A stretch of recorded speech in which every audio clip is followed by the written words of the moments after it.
Hello my student, welcome to back my channel Hriday Debraj academy coaching এর পক্ষ থেকে তোমাদের সকলকে শুভেচ্ছা জানিয়ে আজ আমি তোমাদের সামনে শেয়ার করতে চলেছি সপ্তম শ্রেণীর প্রথম পর্যায়ক্রমিক মূল্যায়নের ইতিহাসের সম্পূর্ণ সাজেশন নিয়ে আলোচনা করব। এই ভিডিওটিতে অবশ্যই তোমরা ভিডিওটি প্রথম থেকে শেষ পর্যন্ত দেখবে, কেউ স্কিপ না করে। আর যদি ভিডিওটি ভালো লেগে থাকে অবশ্যই ভিডিওটিকে তোমরা লাইক করবে, কমেন্ট করবে এবং তোমাদের পরিচিত বন্ধু বান্ধবদের শেয়ার করবে। আর যদি কেউ এই চ্যানেলে নতুন হয়ে থাকো তাহলে অবশ্যই তোমরা চ্যানেলটিকে সাবস্ক্রাইব করে রাখবে, তাহলে আমি তোমাদের জন্য পরবর্তীতে সেকেন্ড ইউনিট টেস্ট এবং থার্ড ও ফাইনাল এক্সামের জন্য যে সাজেশন ভিডিওগুলো আপলোড করব তোমরা খুব সহজেই পেয়ে যাবে। আর একটা কথা বলে রাখি, তোমাদের যদি কোনো দাদা দিদি থেকে থাকে, অর্থাৎ যারা 2026-এ মাধ্যমিক উচ্চ মাধ্যমিক দেবে, তারা যদি আমার সাজেশন একটু ফলো করে দেখে বা দেখতে চায় যে স্যারের সাজেশন কিভাবে কতগুলো কমন এসেছে, অন্যান্য বছরে স্যারের সাজেশন কতগুলো কমন পরীক্ষার্থীরা পেয়েছে, সেসব যদি একটু দেখতে চায় তাদেরকেও তোমরা অবশ্যই তোমাদের এই ইউটিউব চ্যানেলের লিঙ্কটা শেয়ার করবে এবং তাদেরকে বলবে যে স্যারের সাজেশন ভিডিও গত বছরে হয়ে যাওয়া যে সমস্ত মাধ্যমিক উচ্চ মাধ্যমিক পরীক্ষার বিষয়গুলি, সেখানে স্যারের সাজেশন প্লাস ফাইনাল প্রশ্নপত্র স্যার ভিডিও করে দেখিয়ে দিয়েছে, প্রমাণ করে যে কতগুলো প্রশ্ন স্যারের কমন এসছে, হুবহু কোন প্রশ্ন কোন বিষয় থেকে দাগে দাগে কমন এসছে তার প্রমাণ সহ যদি দেখতে চাই তাহলে আমার ইউটিউব চ্যানেল ফলো করবে। সেখানে অবশ্যই তোমরা দেখতে পাবে যে স্যারের সাজেশন কোন বিষয়ের কোন দাগে কতগুলো কিভাবে কমন এসছে, কতটা দুর্দান্তভাবে কমন এসছে, সেটা অবশ্যই তাদেরকে জানাবে। তো যাই হোক, তারাও দেখতে পারবে। তো ভিডিওটি আমি বিশেষ কিছু বিস্তারিত না বাড়িয়ে আজ আমি তোমাদের চলে যাচ্ছি আমার সেই সপ্তম শ্রেণীর সাজেশনের মূল বিষয়ে আলোচনার পর্বে। তো চলো শুরু করা যাক আজকের সেই মূল বিষয়ের আলোচনা। দেখো, প্রথম পর্যায়ক্রমিক মূল্যায়ন 2025 সপ্তম শ্রেণী ইতিহাস সাজেশন প্রথম অধ্যায় থেকে আমরা যে প্রশ্নগুলো করব তার আগে আমি একটা কথা বলে দিই যে প্রথম অধ্যায়ে দেখবে তোমরা এখান থেকে সঠিক উত্তর নির্বাচন আসতে পারে, শূন্যস্থান পূরণ 2 দাগে থাকতে পারে, 3 দাগে থাকতে পারে এবং 4 দাগে থাকতে পারে। তো এই যে আমাদের প্রথম পর্যায়ক্রমিক মূল্যায়নের যে 3টে অধ্যায় নিয়ে হয়ে থাকে, তো দেখো এই 3টে অধ্যায়ের কিন্তু তোমাদেরকে 3টে অধ্যায় থেকেই 1 দাগ 2 দাগ এবং 3 দাগ ও 4 দাগের প্রশ্ন আসবে। তো 1 দাগের কিভাবে আসবে সেটা আমি বলে দিচ্ছি। 1 দাগে আসতে পারে যে সঠিক উত্তর নির্বাচন করো, এমসিকিউ টাইপের, কিংবা 2 দাগে থাকতে পারে শূন্যস্থান পূরণ করো, 3 দাগে বাম দিক ডান দিক মেলাও, এরকম ধরনের থাকতে পারে, কিংবা একটি শব্দে বা একটি বাক্যে উত্তর দাও, এটা 4 দাগে থাকতে পারে। এই যে আমি 4টে দাগ বললাম, এই 4টে দাগ কিন্তু তোমাদের 3টে অধ্যায়েরই প্রশ্ন থাকবে, ঠিক আছে? তো 3টে অধ্যায় থেকেই তোমরা এই 4 দাগের প্রশ্ন কমন পাবে। তো এর জন্য তোমাদের কিন্তু পাঠ্য বই অর্থাৎ তোমাদের যে টেক্সট বইটা আছে সেটা তোমাদেরকে খুব ভালোভাবে খুঁটিনাটি পড়তে হবে, তবে যে তোমরা কিন্তু এখান থেকে তোমরা কমন পাবে।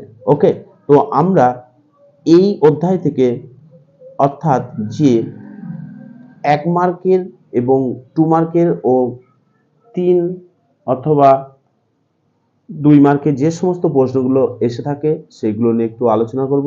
তোমরা প্রথম থেকে শেষ পর্যন্ত ভিডিওটি একটু দেখে নিও। ওকে, দেখো এখান থেকে 1 মার্কের যেটা আছে সংজ্ঞার আকারে, মানে এইভাবে আসতে পারে যে বলতে কি বোঝো, সংজ্ঞা দাও। ওকে, তো দেখো দেখো 5 দাগের মধ্যযুগ কি, হিদুস কি, লেখ কি, তাম্রলেখ কি, শিলালেখ কি, লিখিত উপাদান কি, এই প্রশ্নগুলো বলতে কি বোঝো, সংজ্ঞা দাও, এই টাইপের প্রশ্ন তোমরা কিন্তু একটু দেখে যাবে। নেক্সট 6 দাগে দেখো কে কখন ইন্ডিয়া নামটি প্রথম ব্যবহার করেন। এই যে তোমাদের কোশ্চেনের উপরে দেখো আমি এখানে 4 কোথাও বা 3 কোথাও বা 2 লিখে দিয়েছি, এগুলো হচ্ছে তোমাদের পেজ নাম্বার। ওকে, যেহেতু এটা শেষ মুহূর্তের সাজেশন তাই তোমাদের যাতে খুঁজতে কষ্ট না হয় তার জন্য আমি পাশে পেজগুলো লিখে দিয়েছি, এই পেজগুলো অবশ্যই করবে। নেক্সট 7 দাগের প্রশ্নটা দেখো, কোন গ্রন্থে হিন্দুস্তান শব্দ দ্বারা সমগ্র ভারতকে বোঝানো হতো? নেক্সট 8 দাগে কখন কোথায় হিন্দুস্তান শব্দটি পাওয়া গেছে? এটা তোমরা পাবে 3 নাম্বার পেজে। নেক্সট 9 দাগের প্রশ্ন, বিদেশি ও আজনবী কি? এটা তোমরা পাবে তোমাদের বইতে 2 নাম্বার পেজে। নেক্সট, আমরা ইতিহাস পড়ি কেন? এটাও তোমরা তোমাদের বইতে 2 নাম্বার পেজে পেয়ে যাবে। নেক্সট দেখো দ্বিতীয় অধ্যায় হচ্ছে ভারতের রাজনৈতিক ইতিহাসের কয়েকটি ধারা। এখান থেকেও সেম একইভাবে তোমরা 1 দাগ 2 দাগ 3 দাগ এবং 4 দাগ এই 4টি দাগের প্রশ্ন কমন পাবে। এর জন্য তোমাদেরকে অবশ্যই টেক্সট বইটা খুঁটিয়ে পড়তে হবে। নেক্সট দেখো দ্বিতীয় অধ্যায়েরই আমাদের 5 দাগের যে প্রশ্ন, এখানেও সংজ্ঞা টাইপের, অর্থাৎ বলতে কি বোঝো, সংজ্ঞা দাও, এরকম টাইপের প্রশ্ন এসে থাকে। তো দেখো বরেন্দ্র কি, বঙ্গ কি, এইগুলো তোমরা 8 পেজে পেয়ে যাবে তোমাদের বইতে। নেক্সট উত্তরার্ধ ও দক্ষিণার্ধ কি? এটা তোমরা পাবে 9 নম্বর পেজে তোমাদের বইতে। সমতট কি, হরিকেল কি, গৌড় কি? এই 3টে প্রশ্ন তোমরা পাচ্ছ পেজ নাম্বার 10-এ। গৌড়তন্ত্র কি? পেজ নাম্বার 12-তে পেয়ে যাবে তোমরা। মাসনাই কি? 13 পেজে পাবে। রাজপুত কারা?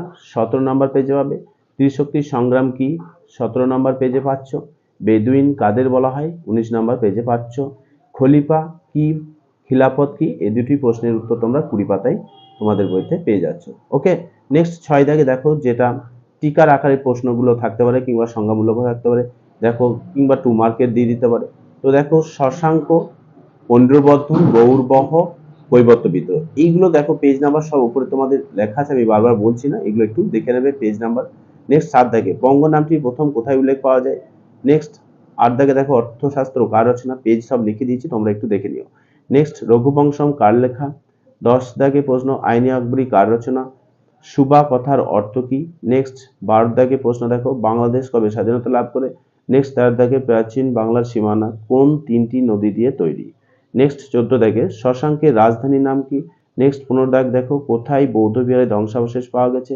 নেক্সট 17 দাগে চীনা ভাষায় বৌদ্ধবিহারের নাম কি? নেক্সট সকলোত্র পথনাথ কার উপাধি ছিল? নেক্সট শশাঙ্ক কোন ধর্মের উপাসক ছিলেন? নেক্সট কাকে কোন গ্রন্থে বৌদ্ধ বিদ্বেষী বলা হয়েছে? নেক্সট হর্ষচরিত কার রচনা? শশাঙ্কের আমলে কোন ধাতুর মুদ্রা প্রচলিত ছিল? নেক্সট পাল রাজাদের আদি নিবাস কোথায় ছিল? নেক্সট দেখো পাল বংশের প্রতিষ্ঠাতা কে ছিলেন?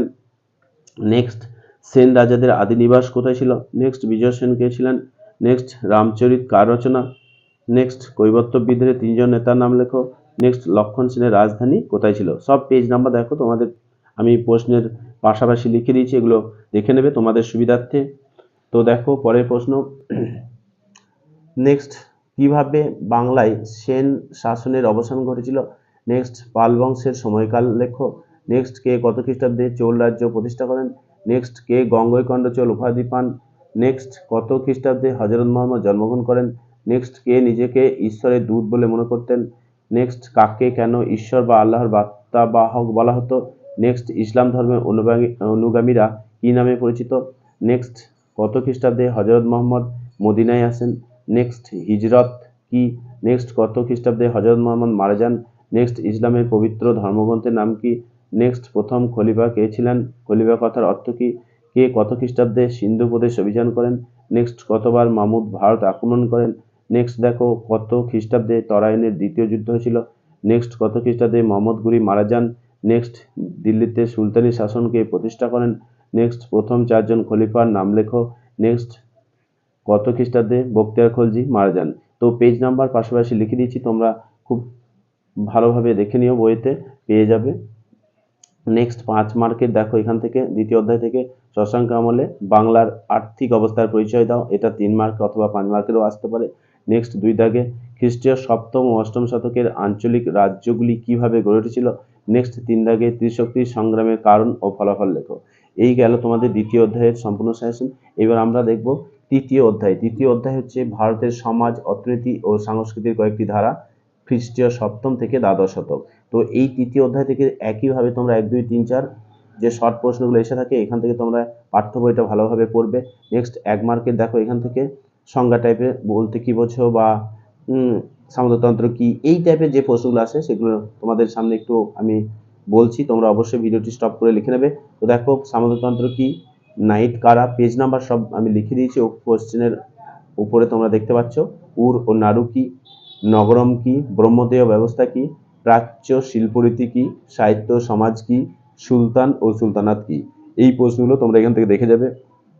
নেক্সট 6 দাগে দেখো গীত গোবিন্দম কার রচনা, পঞ্চরত্ন কাদের বলা হতো, নেক্সট দানসাগর ও অদ্ভুত সাগর কার রচনা, নেক্সট তিব্বতের রাজধানীর নাম কি, নেক্সট রামচরিত কাব্য কার রচনা, নেক্সট পাল যুগে বিখ্যাত চিকিৎসা বিজ্ঞানী কে ছিলেন, নেক্সট নির্বাণ কি, নেক্সট পাল যুগে অর্থনীতির ভিত্তি কি ছিল। এখান থেকে 2 মার্কের যে প্রশ্নগুলো তোমরা করবে দেখে নাও। চর্যাপদ কি, এটা টিকাও আসতে পারে, সংজ্ঞাকারও আসতে পারে।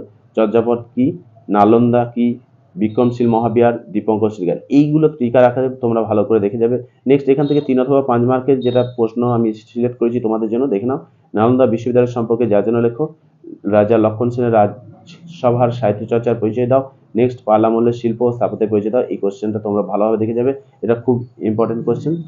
তো যাই হোক, এই ছিল তোমাদের সপ্তম শ্রেণীর সম্পূর্ণ সাজেশন প্রথম পর্যায়ক্রমিক মূল্যায়নের। যদি ভিডিওটি ভালো লেগে থাকে অবশ্যই লাইক কমেন্ট করবে, তাহলে তোমরা খুব সহজেই সেকেন্ড সেমিস্টারের যে ভিডিওগুলো আমি তোমাদের জন্য আপলোড করব খুব সহজেই পেয়ে যাবে। আর একটা কথা বলে রাখি, তোমাদের আরও বন্ধুদের তোমরা এই চ্যানেলটি শেয়ার করবে। আর আমার সাজেশন কতটা কমন এসেছিল, বিশেষ করে বোর্ডের পরীক্ষায়, মাধ্যমিক, উচ্চ মাধ্যমিক এবং যে গত কয়েক বছরে পরীক্ষাগুলো হয়ে গেছে সেগুলোর প্রশ্নপত্র কতটা কমন এসেছিল তা যদি তারা প্রমাণ সহ দেখতে চায় বা তোমরাও যদি দেখতে চাও, তাহলে অবশ্যই আমার ইউটিউব চ্যানেল ফলো করবে। সেখানে আমার সাজেশন এবং ফাইনাল প্রশ্নপত্র পরীক্ষার আমি পাশাপাশি রেখে ভিডিও প্রমাণ করে দেখিয়ে দিয়েছি যে স্যারের সাজেশন কোন দাগে কতগুলো কমন এসছে। ঠিক আছে, তোমরা এটা দেখে নিও। তো আজ এই পর্যন্তই, পরে আবার আমি তোমাদের জন্য ভিডিও আপলোড করব। তোমরা অবশ্যই ভিডিওটি লাইক, কমেন্ট, শেয়ার ও সাবস্ক্রাইব করে রাখবে। ওকে।